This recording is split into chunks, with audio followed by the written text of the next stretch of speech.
दोस्तों नमस्कार। ये जो तस्वीर अभी आपके स्क्रीन पर दिख रही है ये बंगाल प्रेसिडेंसी का नक्शा है और ये पीला वाला पार्ट है वो अवध का क्षेत्र है जो कि ऑटोनॉमस रीजन है।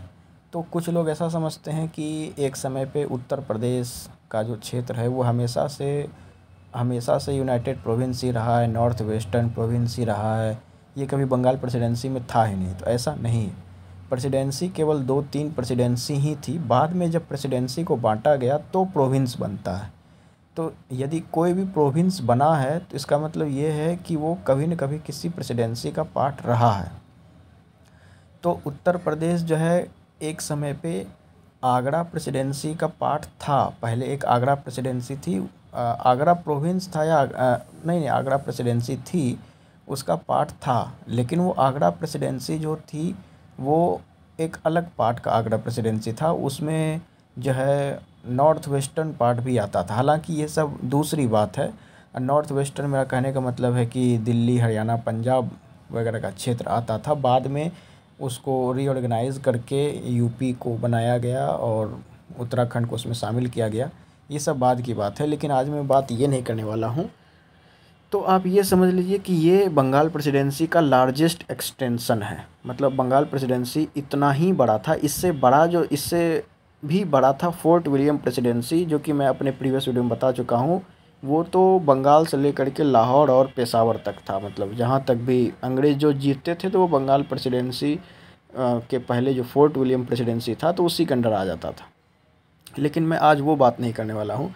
आज मैं आपको ये बताने वाला हूँ कि भागलपुर ज़िला कितना बड़ा था। भागलपुर ज़िला का जो लार्जेस्ट एक्सटेंशन था वो कितना था। तो भागलपुर ज़िले के लार्जेस्ट एक्सटेंशन को दिखाने के लिए हमको या फिर आपको केवल बिहार के नक्शे की ज़रूरत नहीं पड़ेगी। बिहार का नक्शा ज़रूरत पड़ेगा, झारखंड का नक्शा ज़रूरत पड़ेगा, उड़ीसा का नक्शा ज़रूरत पड़ेगा, बंगाल का नक्शा ज़रूरत पड़ेगा।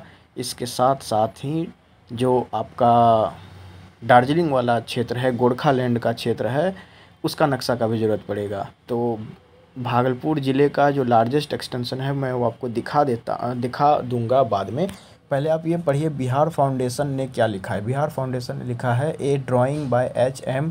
Woodcock dated 1831 of a road line with thatched houses and temples in Muzaffarpur named after Muzaffar Khan a general of emperor Akbar till 1856 Tirhut district comprising of the districts of Muzaffarpur and Darbhanga formed a part of Bhagalpur division. तो Bhagalpur division जो है तिरहुत का जो division था, पहले तिरहुत में ही मुजफ्फरपुर और दरभंगा भी आता था। तो तिरहुत जो डिस्ट्रिक्ट था वो खुद भागलपुर का डिवीज़न का एक पार्ट था। और उसके बाद उन्होंने जो है एक और इसके साथ ही ट्वीट किया है। वो ट्वीट ये है कि in 1875 Darbhanga was separated and was given the status of a district. उसके नीचे लिखा हुआ है Muzaffarpur an important trade centre on the Patna Nepal route is now the headquarters of the Tirhut division comprising of 6 district Muzaffarpur, west Champaran, east Champaran, Vaishali, Sitamarhi and Shivhar. तो दरभंगा ये समझ लीजिए कि 1875 में इसको एक ज़िला बनाया गया, जो कि पहले भागलपुर डिवीज़न का ही एक पार्ट था, तिरहुत सब डिवीज़न के अंडर। आप ये समझ लीजिए एक तरीके से। तो दरभंगा तो मतलब समझ लीजिए कि अगर भागलपुर दादा है तो तिरहुत बाप है और दरभंगा बेटा है। इस तरीके से आप इसको समझ सकते हैं। तो उसके बाद फिर आप ये देख लीजिए, उसके बाद मतलब मेरा कहने का मतलब ये है कि दरभंगा और दरभंगा के जो लोग आज इतना उछल रहे हैं, जो कि पूरा का पूरा पश्चिम चंपारण, पूर्वी चंपारण को ही बता रहे हैं, वहाँ से लेकर के जामताड़ा और सब कुछ कि ये जो है पूरा का पूरा मिथिला है। तो अगर भागलपुर वाले अगर अपने हिस्ट्री को क्लेम करने लगें तो केवल और मतलब कि बड़े आसानी से 30 से 35 ज़िले आज बिहार, झारखंड, बंगाल और गोरखालैंड के आराम से भागलपुर ज़िले के अंदर आ जाएंगे। तो इसी को देखते हुए ए भागलपुरिया एक ट्वीट है, एक ट्विटर आईडी है इनका, उन्होंने लिखा है on the basis of your quote and fact says there is no existence of Mithila. ये बिल्कुल सही है। मिथिला का भारत से कोई संबंध है ही नहीं। मिथिला तो एक शहर था जो कि जो है राजधानी थी, मतलब राजधानी भी शायद नहीं थी, केवल और केवल एक शहर था मिथिला। और मिथिला कोई टर्म है ही नहीं, ये एक हाइपोथेटिकल टर्म है जो कि मिथिल ब्राह्मण प्रोपेगेंडिस्ट के द्वारा बनाया गया है। जो भी है वो अंग प्रदेश है और मिथिला जो है वो जनकपुर के नेपाल में है, ऐसा ए भागलपुरिया ने लिखा है। तो आप ये समझ लीजिए कि जो इन्होंने बताया, ये ए भागलपुरिया ने जो लिखा है वो गलत नहीं लिखा है।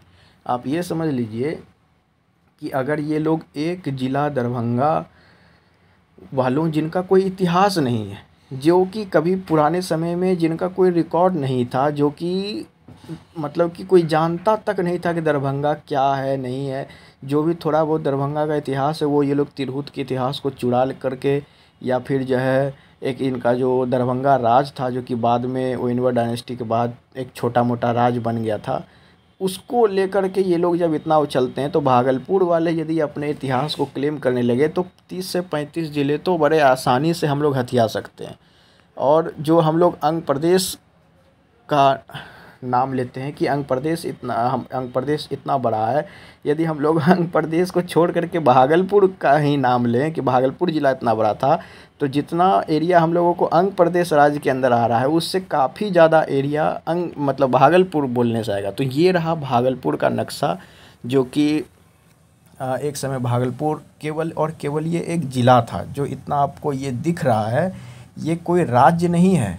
ये लोग जो मिथिला वाले जितना बड़ा राज्य अभी आपको दिखा रहे हैं, उसमें ये इस भागलपुर के नक्शे में पूरा उनका मिथिला का मिथिला राज्य आ जाएगा। इसके साथ ही कई और ज़िले हैं जो कि आते थे, उनका मैप तो हालांकि फेक है, लेकिन ये मैप फेक नहीं है, ये मैप रियल है। ये एक समय में भागलपुर ज़िला इतना बड़ा था, और मैं एक लिंक और भी दे देता हूँ, वो डिस्क्रिप्शन में आपको मिल जाएगा। उस लिंक में आप ये देख पाएंगे कि जो आपको इसके पहले भी मैंने एक वीडियो बनाया है, उसमें मैंने तिरहुत डिस्ट्रिक्ट्स की बात नहीं करी है। उसमें तिरहुत डिस्ट्रिक्ट को मैंने छोड़ करके बाकी के दार्जिलिंग वगैरह का क्षेत्रों का बात किया हूँ। तो एक जो आपको ये बगल में नॉर्थ ईस्टर्न साइड में जो हल्का एक उठा हुआ एक क्षेत्र दिख रहा है, मतलब कि उस जो एक हिली डिस्ट्रिक्ट है वो दार्जिलिंग है। तो दार्जिलिंग से ले करके बगहा जो आपका पश्चिम चंपारण में है, वहाँ से लेकर के मालदा बीरभूम तक जो है भागलपुर ज़िला का पार्ट हुआ करता था।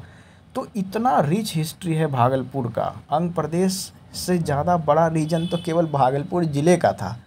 तो आप यही समझ लीजिए कि ये लोग दरभंगा वालों की क्या औकात है, और ये जो मिथिला और ये जो नए नए झांट भर के ज़िले बने हैं, सहरसा तो ये गोपालगंज तो छपरा, तो ये सब जो छोटे छोटे ज़िले बाद में बने हैं, इन सब का बाप है भागलपुर। ये सब जब ज़िले थे भी नहीं तब भागलपुर एक डिवीज़न हुआ करता था। तो आप यही समझ लीजिए कि ये सब जो आज ज़िले आपको दिख रहे हैं, ये सब कल के मतलब कि लौंडे एक तरीके से समझ लीजिए भागलपुर के सामने।